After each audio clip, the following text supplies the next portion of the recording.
तर नमस्कार भावांनो, मी आपला तेजस म्हणजे ब्लॉगर तेजा. तर आज आपण आलो आपल्या शेतामध्ये थोडंफार आपल्या उसाला लागवड घालायची होती आणि काय मम्मी तोडाली?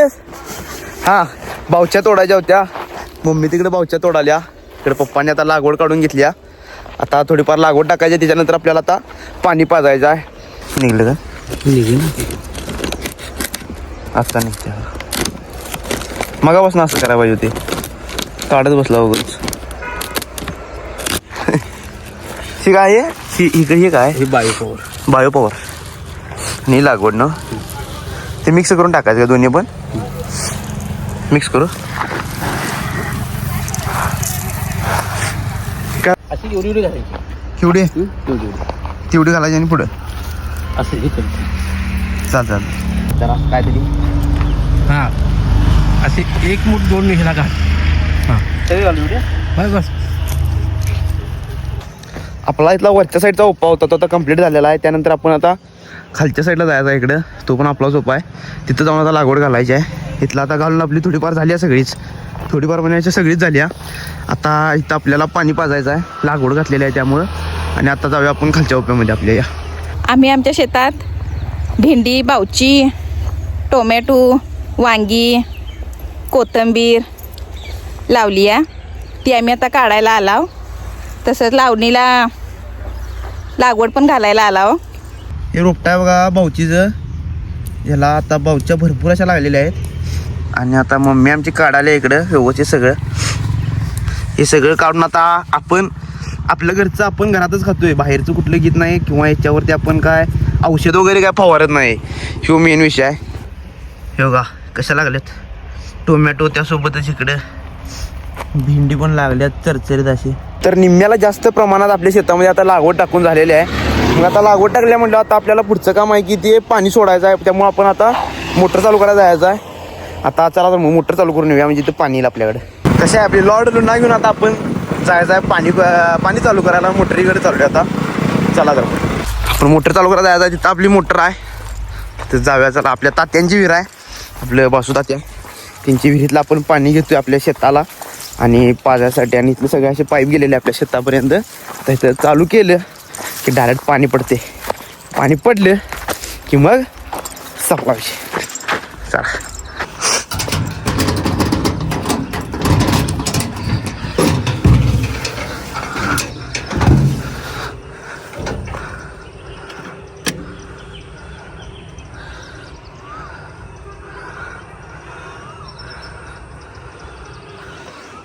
कशा आहे विहीर? या विहिरीतलं पाणी आपल्याला येतं या मोटर थ्रू. बघा आता मोटर चालू झालेली आहे. आता आपल्या शेतात डायरेक्ट इथून आता पाणी जाणार आहे. चला तर मग आता जाऊया आपण. जरा पिटीला कुलूप लावूया, नाहीतर जरा लढतरून बसेल.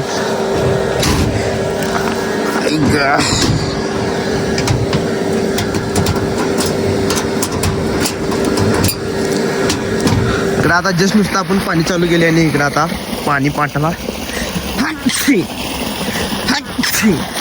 पाणी पाटाला इकडं आता जायला लागले. हे झालं तिकडे जाऊ दे काय हे खोडायची मग हां इकडे लावायचं काय ह्या तुमल्या तिकडे जाऊ दे.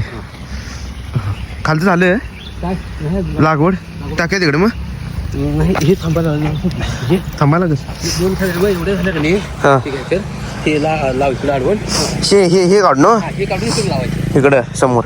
मग इकडे जाऊ दे. हां हां ह्या संपू द्या. पाणी घाण काय आले. तर मग काय सांगितलं होतं भेंडी बावची सगळं आहे त्या पद्धतीनं. बघा वाळकं पण आहेत, वाळकं कशी लागल्यात गरगरीत. हां थोडा येणार ये मम्मी म्हणते थांबा तोड, त्याला दाखवूया. कुठं आहे आता? ही एक मोठा आहे आणि कुठला आहे? हां अजून आपल्याकडे भरपूर वाळकं आहेत. हे आपल्याला जरी घरात जरी खायला झालं तरी बास आहे. काय कुठं असे बाजारात जाऊन विकायलाच पाहिजे असं काय नाही. अरे थांब लागवड असं टाकलं. हां असे प्रमाणे आपल्याला भरपूर अशी वाळकं पण आहेत आपल्याकडं, फक्त घरात खायला, बाकी काय विषय नाही. तर या ब्लॉगच्या माध्यमातून आपण असं दाखवलेलं आहे की आम्ही आमच्या शेतामध्ये कशा पद्धतीने शेती करतोय. कारण की बाजारामध्ये भरपूर सारे असे प्रोडक्ट किंवा जो भाजीपाला मिळतोय ज्याच्यामध्ये बाबा औषध वगैरे फवारलेलं असते, बाकीच्या गोष्टी काय काय फवारलेल्या असतात, ते खाण्यापेक्षा आपली शेती असून पण आपण काहीतरी करू शकतो आपल्या शेतामध्ये. आता आम्ही ऊसासोबतच, आमचा आता मागं ऊस आहे आणि त्या ऊसासोबतच आम्ही भरपूर सारा भाजीपाला शेतामध्ये लावलेला आहे, जो की आपल्याला आपल्या फॅमिलीपुरता तरी इनफ असावा की असा भाजीपाला प्रत्येक शेतकऱ्यांना लावावा. माझं हे एक सजेशन आहे प्रत्येक शेतकऱ्याला की बाबा तुम्ही बाजारातून भाजीपाला आणताय, त्याच्यावरती रासायनिक खतं वगैरे फवारलेले असतात, भरपूर प्रमाणात फवारलेलं असते. तुम्ही काय करताय की बाबा हाय तसं आणताय, ते खाताय, म्हणजे धुताय वगैरे सगळं करताय, पण ते जे खतं वगैरे मारलेलं असते किंवा फवारलेलं असते ते काय आपल्या शरीरासाठी वगैरे चांगलं नसते. त्यामुळं आपल्याला विश्वास आहे की आपण शेतकरी आणि आपण कशा पद्धतीने शेती करू शकतो. त्यामुळं माझं तर सर्वांना सांगणं आहे की बाबा हा तुम्ही तुमच्या पद्धतीने तुमच्या शेतात थोडंफार का असं ना भाजीपाला लावा किंवा काय पण लावा. आता काकडी देऊ घ्या, बघा अशा पद्धतीनं काकडी वगैरे आपल्या शेतात लागते. आता ही काकडी खाण्याचं जे सुख आहे शेतातलं, आपण एवढे दिवस राबलेलं आहे, त्याचं एक फळ म्हणून असं खाण्याची की मजाच वेगळी असते ती शेतामध्ये एक इतके दिवस राबलेलं किंवा हे केलेलं. त्यामुळं माझं सांगणं बाकीचं काय नसून तर एकच आहे की बाबा जे काय खाताय ते चांगलं खावा आणि आपली शेती असताना आपण बाहेरनं का विकत घ्यायचं. तर आपल्याला आपल्या फॅमिलीपुरतं जरी आपल्याला झालं मिळालं तेवढं तरी आपल्याला बासच आहे. काय गरज नाही की इथं जावं आणि तिथनं जाणावं आणि खावावं असं. एकच झाड आहे, ही मुळ्याच्या शेंगाचं आपल्याकडे एकच झाड आहे बघा. शेंगा भरपूर अशा प्रमाणात त्याच्याजवळ शेंगा अशा आहेत, भरपूर प्रमाणात शेंगा आहेत, त्याला मुळ्याच्या शेंगा म्हणतात. त्यासोबतच असं भरपूर म्हणजे भरपूर आता काय काय एकदा असंच उगवून पण आले, आम्ही लावाय नसताना पण एक गोष्टी अशा आहेत शेतामध्ये की नाही उगवून आल्यात आपणच. त्यामुळं माझं एक सजेशन आहे की बाबा प्रत्येक शेतकऱ्यांना असं काहीतरी थोडंफार का असं ना करावं. धन्यवाद.